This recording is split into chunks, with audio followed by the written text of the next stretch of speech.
Good evening. Today was an historic day for us to once again pass our now fourth bipartisan legislation to address the coronavirus crisis. We're very pleased with the vote, 388 to 5, passing under suspension in a recorded vote. We had a masterful leadership of Richie Neal managing the bill on the floor for us, and he disciplined so many of us to keep our remarks to 30 seconds. So I will use 30 of the seconds to acknowledge the greatness of our leadership of our committees who made this important event possible, and then take 30 seconds to comment on it. Congresswoman Maxine Waters, the chair of the Financial Services Committee, just was remarkable. She brought her depth of knowledge of the financial industry, as well as her deep values about making everyone have access. Nydia Velasquez, the chair of the Small Business Committee, just a champion, one of the first women in Congress to ever serve as a chair of a full committee, and she brought all of that experience, knowledge, judgment, and values to this legislation. It was really remarkable to see the two of them interact, two powerful women in Congress making a tremendous difference. And what was important about it was it took a giant step in loosening that hard grip of disparity of access to credit in our country. But they made something very special happen to try to have that crumble, and I think that's very important for the American people. Frank Pallone cannot be here, but he and his staff were very helpful for us with the hospital and testing parts of the bill. So you know that what the bill does, 2 weeks ago, it was proposed on a Thursday on the floor of the Senate that we would have legislation that the 250, that was it, nothing else, and that's it. For a week and a half, that was the position of the administration and the Republicans in the Senate, until this past weekend, when finally they saw the light that we could do much more for our small businesses. So $60 billion in a set aside for, shall we say, the underbanked, the women, minorities, veterans, Native Americans, rural folks, people who didn't have big banking relationships but had big credit needs. Another $60 billion in loans and grants for small businesses, all of small businesses. And then $100 billion for hospitals and testing. Quite a remarkable feat. So we have 250 and 220, 470 today, but all of it in interest of job retention and first and foremost to address the key issue of health.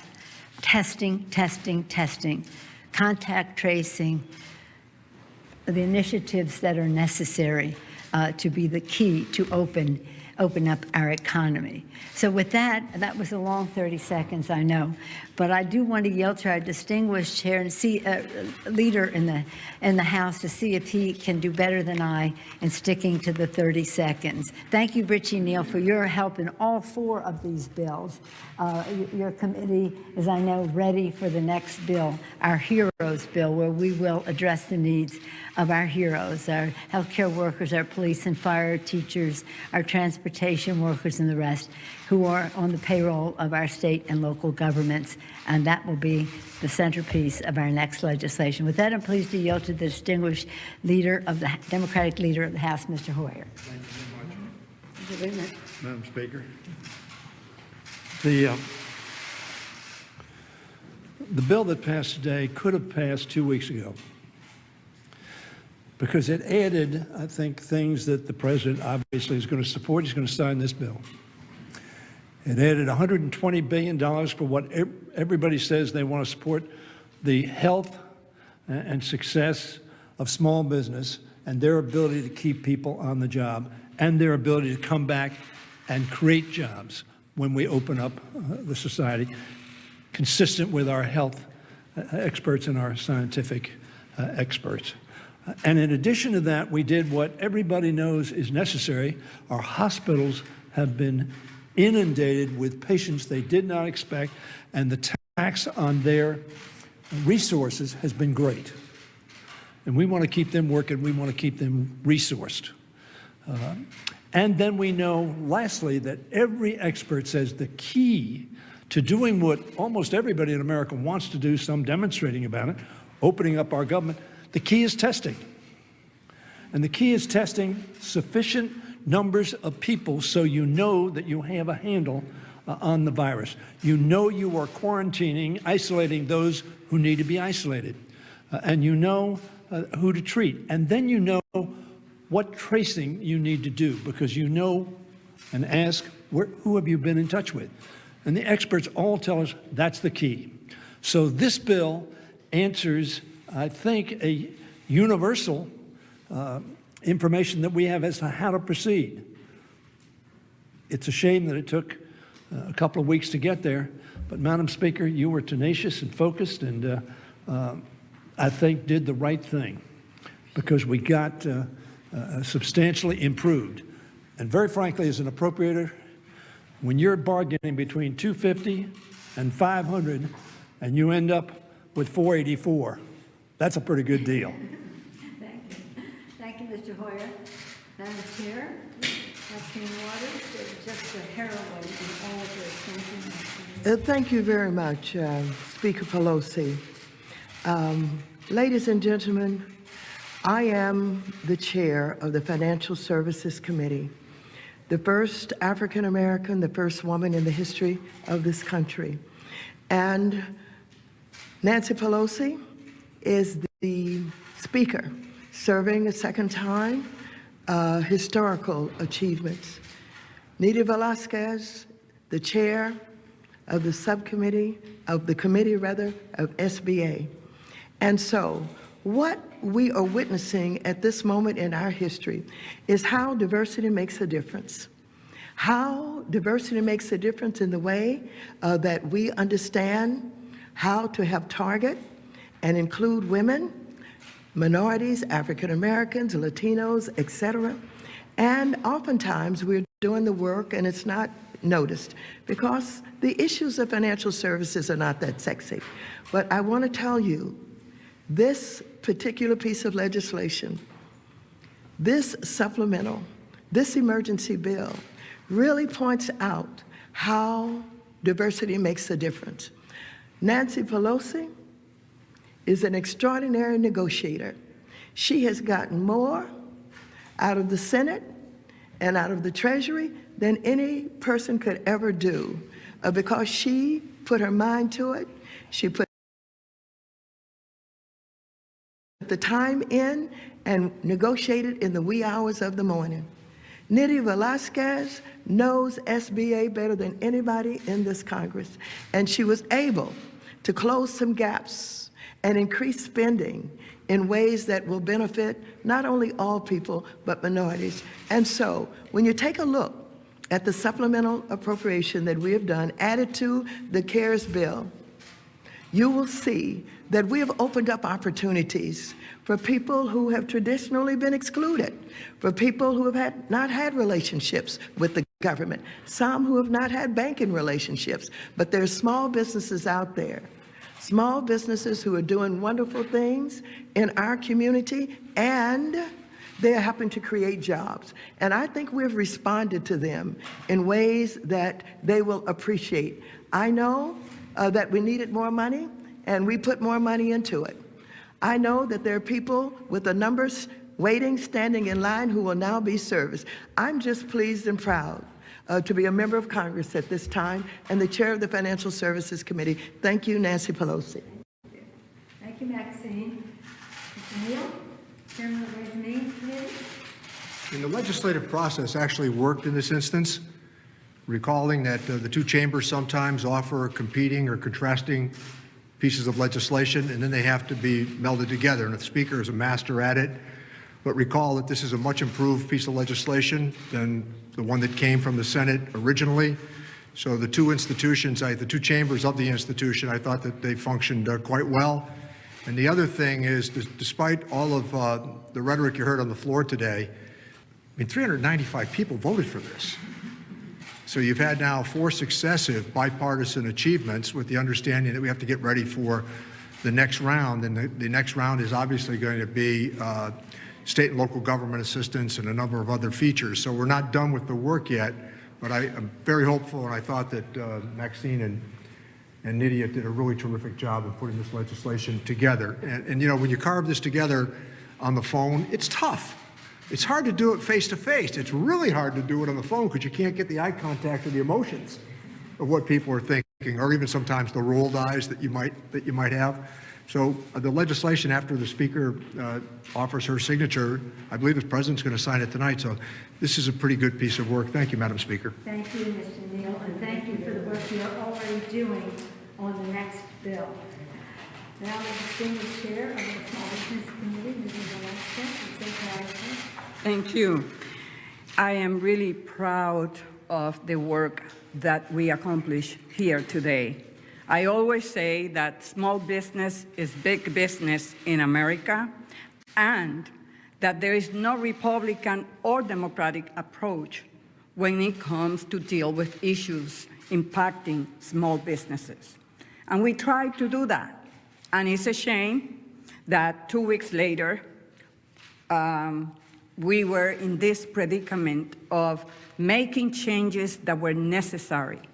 Madam Speaker, thank you for standing your ground, for reaching out to us, recognizing that we have the expertise, the knowledge, and that we have something to offer when it comes to legislation of our respective committees.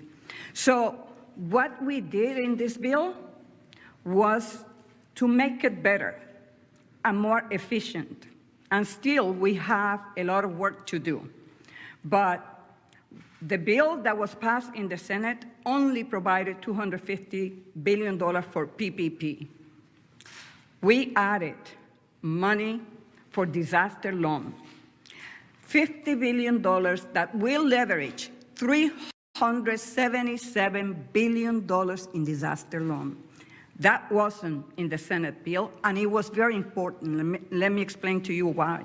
Because the $250 billion PPP will not work for many businesses in our country, like New York, California, and any state where there is a shutdown. Because once the money is disbursed and you take that money, you only have 8 weeks to rehire your workers. Places like New York will still close for businesses. So what is another tool that we provide for those businesses that cannot get the PPP? Disaster loan that offers 30 years term for that money to be repaid, and low interest rates. So I am proud that not only we are saving small businesses and making them whole, but we are saving lives. We added money for the hospital, for testing, and that is an incredible accomplishment. People need, and the president and the Republicans, they need to understand that in order to say that we are open for business is by making sure that you're going to have customers walking through the doors of your business. And unless we address the issue of the coronavirus, that will never happen. Thank you, Madam Speaker.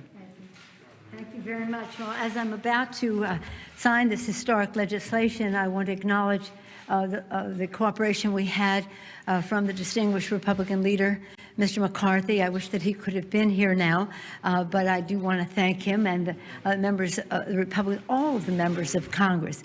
But I want to especially thank our House Democratic Caucus, which was very unified.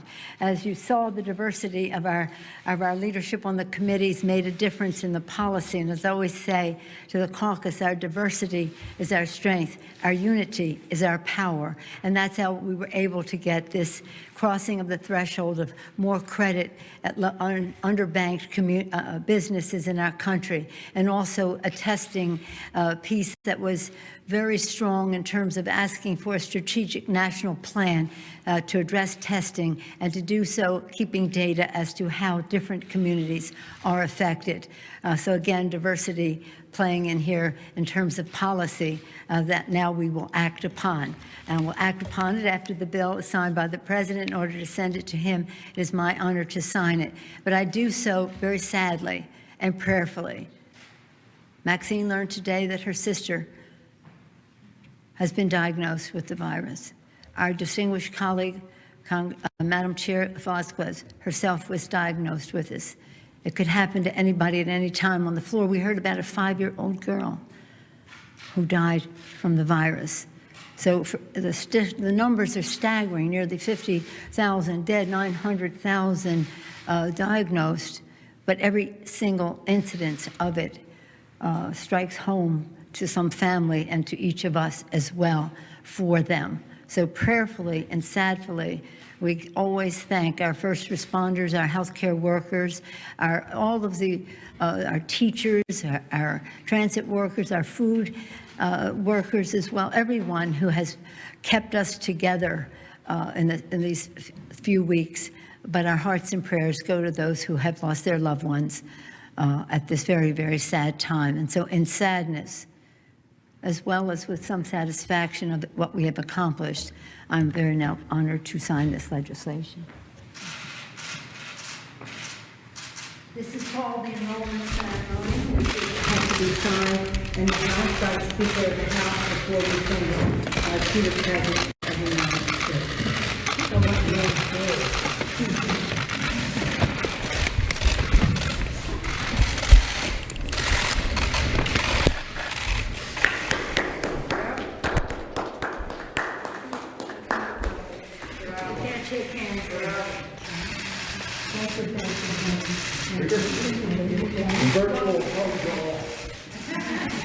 Pelosi, the funds will run out fairly quickly. How much money are you prepared to put into the program? First, we're going to have our heroes that take care of our first responders. What is going to roll out? There are jobs too, and they're being fired. So there are jobs to do in town.